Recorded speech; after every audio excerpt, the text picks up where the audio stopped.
So I've owned my Tesla Model 3 for 6 weeks now, and has the novelty worn off yet?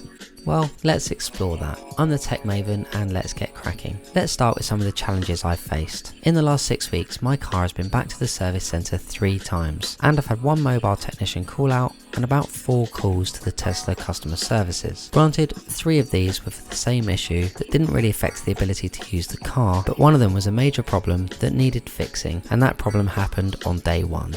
I made a separate video about that if you're interested in hearing that story. Having to go to the service centre is a hassle. In the UK there are loads of service centres and my closest one is about 15 minutes drive from where I live. They're super professional and really friendly. It's definitely a luxury car experience where they put your convenience first, from arranging taxis to take you home, to giving you a loan car with no questions asked. The service centre visits aren't that bad, but I'd still rather that I didn't need to do them. The next challenge, or should I say adjustment, I've had to make is to the Tesla-isms, as I'm calling them. You do feel a bit like a beta tester from time to time. The car is a computer and computers go wrong. Most of the time the problems are fixed with a reboot of the computer, which is easy to do.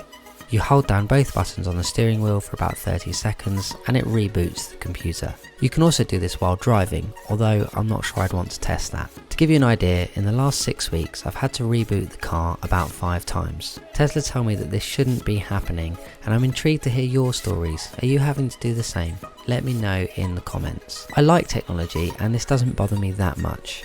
I said it in an earlier video that if you're the type of person that gets frustrated with tech problems, then Tesla might not be the brand for you just yet. But if you don't mind the occasional reboot or issue, then there are many benefits to being an early adopter of tech, particularly in the UK. Now for the positives.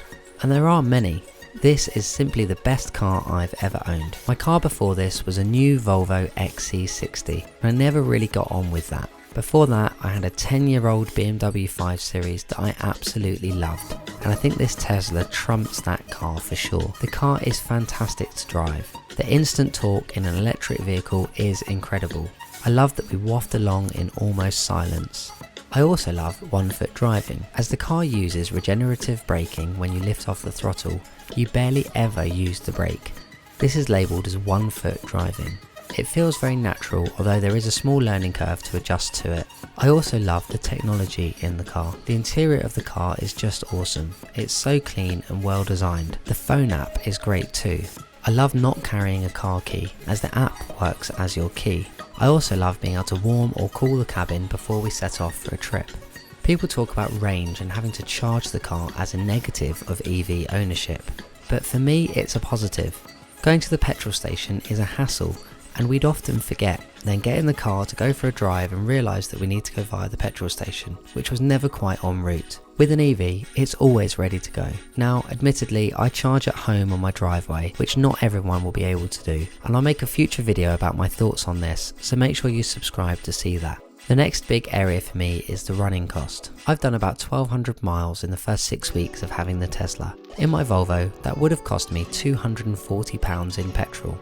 In the Tesla, it's cost me £14 in electricity. That is a huge saving. I also have fully sustainable energy in my house, so it's great to know that I'm not polluting the environment too. I'll do a future video about the running costs and some tips on how to charge for free, so make sure you subscribe if you're interested in that. Being honest, we ordered the Model 3 because the Model Y wasn't available in the UK just yet.